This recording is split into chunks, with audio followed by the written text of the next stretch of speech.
Hello students, good morning dear students. Welcome back to our online classes. बेटा, हमारा जो first semester है उसका सिलेबस कंप्लीट हो चुका है, आपके एग्जाम भी हो चुके हैं। अभी हम अपना सेकंड सेमेस्टर स्टार्ट कर रहे हैं। अभी सेकंड सेमेस्टर के जो सिलेबस है उसका हम 14 चैप्टर आज करेंगे।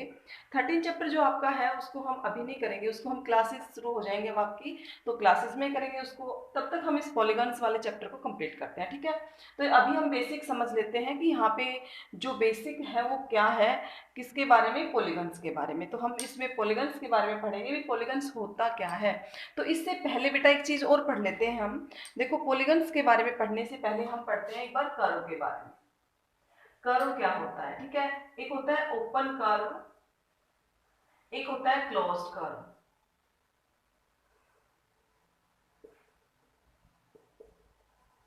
एक होता है सिंपल क्लोज्ड कर्व, ठीक है। इनके बारे में पढ़ेंगे। तो कर्व क्या होता है बेटा? कर्व वो फिगर होता है सॉरी कोई भी प्लेन फिगर जिसको हम बिना पेंसिल को उठाए बना रहे हैं। जैसे कि देखो, मैंने यहाँ पे इसमें ओपन कर्व में लेते हैं हम कोई, यू बनाते गए बनाते गए बनाते गए, हमने कहीं भी पेंसिल को उठाया नहीं, लास्ट में हमने इसको छोड़ दिया, ये आपका हो गया कर्व। लेकिन ये कैसा कर्व है? ये ओपन कर्व है, क्योंकि ये क्लोज कर्व नहीं है। अब क्लोज कर्व की बात करते हैं तो बेटा देखो, क्लोज कर्व में क्या है कि जो आपके पास एंड पॉइंट है वही आपका स्टार्टिंग पॉइंट हो जाएगा। जैसे कि आपके पास ये फिगर है, ये क्लोज हो गया। अब मान लीजिए एक और देख लेते हैं यहाँ पे। अब मान लीजिए मैंने यहाँ से स्टार्ट किया, यहाँ से लेके गए, फिर यहाँ लेके गए, फिर यहाँ लेके गए, यहाँ लेके गए, यानी कि एंड पॉइंट और स्टार्टिंग पॉइंट दोनों ही पॉइंट आपके पास क्या है बेटा, सेम है। वहां पे वो हो गया क्लोज फिगर, ठीक है, क्लोज कर्व। अब सिंपल कर्व की बात कर रहे हैं। सिंपल क्लोज कर्व भी होना चाहिए कैसा, क्लोज, लेकिन कैसा होना चाहिए, सिंपल।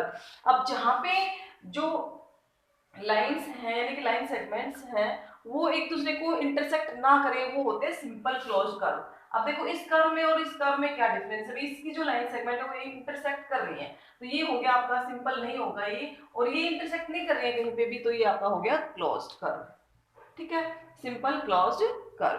तो इस तरह से आपने सबसे पहले कर्व के बारे में देखा।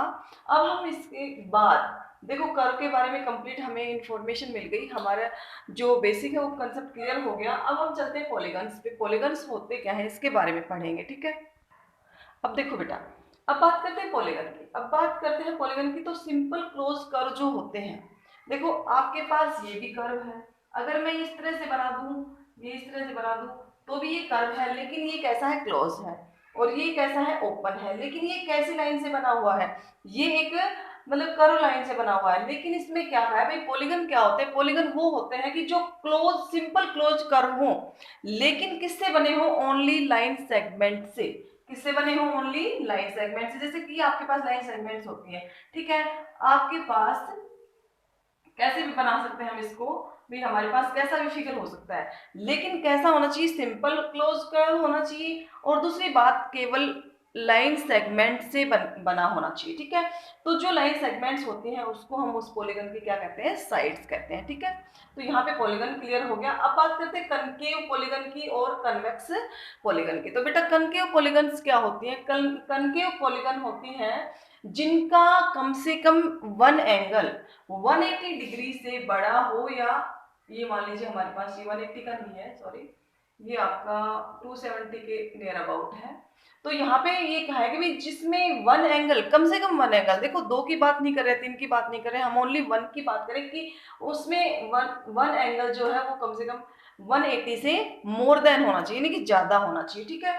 तो वहां पे वो होती है कनकेव पॉलीगन्स, ठीक है। अब कन्वेक्स की बात करते हैं बेटा। तो कन्वेक्स पॉलीगन्स क्या होती हैं? कन्वेक्स पॉलीगन्स वो होती हैं जिसमें कोई भी एंगल 180 से बड़ा नहीं होगा, यानी कि लेस देन होंगे सारे एंगल, यानी कि all angles less than 180 degree, ठीक है। अब बात करते हैं रेगुलर पॉलीगन्स की। रेगुलर पॉलीगन क्या होते हैं, ठीक है। तो रेगुलर पॉलीगन क्या होते हैं बेटा, जिनकी ईच साइड इक्वल होती है, यानी कि ऑल साइड्स क्या होती हैं, इक्वल होती हैं। जैसे कि ट्राइंगल हो गई, इक्विलेटरल ट्राइंगल हो गई, हमारे पास स्क्वायर हो गई, स्क्वायर में भी ऑल साइड्स क्या होंगी, इक्वल होंगी। हमारे पास रेगुलर पॉलीगन कोई भी हो सकती है भाई। उसमें 5 साइड भी हो सकती है, 6 साइड भी हो सकती है, 9 साइड भी हो सकती है, यानी कितनी भी साइड हो सकती हैं, लेकिन इसमें रूल क्या है कि उसमें ऑल जो साइड्स हैं वो इक्वल होनी चाहिए, ठीक है। इरेगुलर जो पॉलीगन्स हैं उसमें ये कहा है कि जिसमें जरूरी भाई, इसमें तो क्या है कि ऑल साइड्स इक्वल होनी चाहिए, लेकिन इसमें ऑल साइड्स इक्वल नहीं होंगी, यानी कि 2 साइड इक्वल हो सकती हैं या फिर एक भी साइड इक्वल नहीं हो सकती। जरूरी नहीं है कि सारी साइड इक्वल हो, इक्वल होंगी तो वो रेगुलर में चला जाएगा, और इक्वल नहीं है तो वो इरेगुलर रेगुलर में चला जाएगा, ठीक है। तो आज हम इसमें आपके पास भी जो पॉलीगन्स थे और जो कर्व थे उसका बेसिक हमने पढ़ा। अभी नेक्स्ट हम इसमें कुछ और पॉइंट्स हमारे रह गए, उनको पढ़ते हैं, ठीक है। सो बेटा अभी हम इसमें कुछ फॉर्मूले हैं जिसके बेस्ड हम क्वेश्चंस करेंगे, एग्जांपल्स करेंगे। तो ये हमारे जो है पहला जो फॉर्मूला है, देखो ये रेगुलर पॉलीगन्स के लिए है, ना कि किसी अदर पॉलीगन के लिए है, किसके लिए है, रेगुलर के लिए। तो रेगुलर पॉलीगन में क्या है कि हर एक एक्सटीरियर एंगल क्या होता है भाई, एक्सटीरियर का मतलब होता है कि कोई बाहर का एंगल। जैसे कि मैं ये बात करूं, यहाँ पे ये मेरे पास जो ट्राइंगल है, तो इसमें ये एंगल क्या होगा, एक्सटीरियर होगा। ऐसे ही अदर साइड में, ऐसे ही उस साइड में, ठीक है। यानी कि रेगुलर यानी कि जिसकी ऑल साइड्स इक्वल हो वो, ठीक है। तो बेटा यहाँ पे एक्सटीरियर एंगल क्या होगा, 360 अपॉन एन। एन मीन्स जितनी उसमें साइड है भाई, एन का मतलब क्या है, sides, number of sides, number of sides, यानी कि जो पॉलीगन हमें दी हुई है इसमें कितनी साइड्स हैं उसके अकॉर्डिंग, ठीक है। एन की जो वैल्यू होगी वो क्या होगी बेटा, नंबर ऑफ साइड्स, जो पॉलीगन गिवन है उसकी साइड्स की जो नंबरिंग है उससे हम इसको डिवाइड करेंगे। ईच इंटीरियर एंगल क्या होगा, देखो इंटीरियर एंगल क्या होगा, तो भी इंटीरियर पूछेंगे तो हमें एक्सटीरियर दिया हुआ मिलेगा, तो हम क्या करेंगे 180 माइनस में ईच एक्सटीरियर एंगल। ईच मतलब जो एक एक्सटीरियर एंगल की वैल्यू है उसको हमने 180 में से क्या करना है, माइनस करना है। जैसे कि देखो अगर हमें ये एंगल दिया हुआ हो, ठीक है, तो हमें ये वाला एंगल निकालना है। कैसे भाई, ये एक स्ट्रेट एंगल हो गया यानी कि 180 डिग्री हो गया। अब इसमें से आप इसको लेस करोगे तभी तो ये वाला एंगल निकलेगा आपका, ठीक है। ऐसे ही कन्वेक्स जो पॉलीगन है उसके बारे में लिखा है भी, उसके हम एक्सटीरियर इंटीरियर एंगल कैसे फाइंड करें।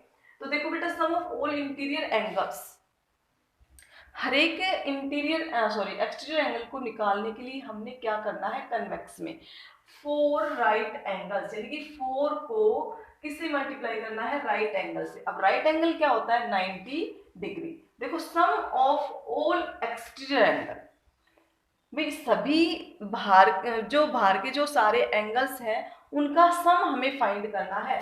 राइट का मतलब होता है 90 डिग्री, ठीक है। राइट का मतलब क्या होता है, 90 डिग्री, यानी कि 4 को आपने किससे मल्टीप्लाई करना है, 90 डिग्री से, ठीक है।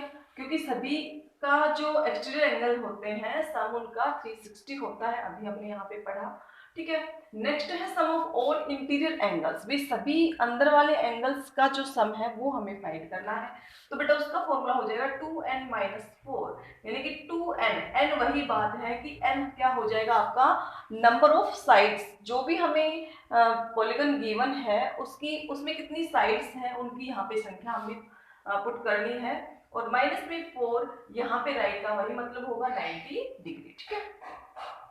Number of diagonals in polygon of n sides, भाई जिसमें कहा है कि अगर किसी भी पॉलीगन में n साइड्स हैं, कितनी भी हो सकती हैं, 4 5 6 7, जितनी भी साइड्स हो सकती हैं, तो उसमें डायगोनल्स जो है वो कितने होंगे, ये कैसे फाइंड करेंगे। तो यहाँ पे n जो हमें गिवन है, यहाँ पे भी n, और ये फॉर्मूला पुट करके आपने नंबर ऑफ डायगोनल्स जो है वो फाइंड कर लेने हैं, ठीक है। तो बेटा इस तरह से आपके पास जो फर्स्ट एग्जांपल गिवन है वो है find the measure of each exterior angle of a regular polygon of, क्या कहा है कि फाइंड द मेजर ऑफ, आपने एक्सटीरियर एंगल की मेजर बतानी है जिसमें रेगुलर पॉलीगन है और 8 साइड्स हैं। देखो अब हमने क्या कहा था, हमने ये वाला फॉर्मूला पुट करना है भाई, 8 साइड्स हैं तो फिर एक्सटीरियर एंगल कैसे निकलेगा,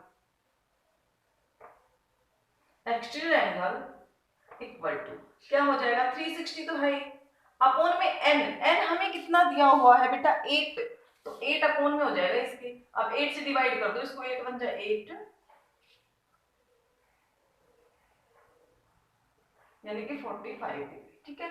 तो उसका जो एक्सटीरियर एंगल है वो कितना हो जाएगा, 45 डिग्री, ठीक है।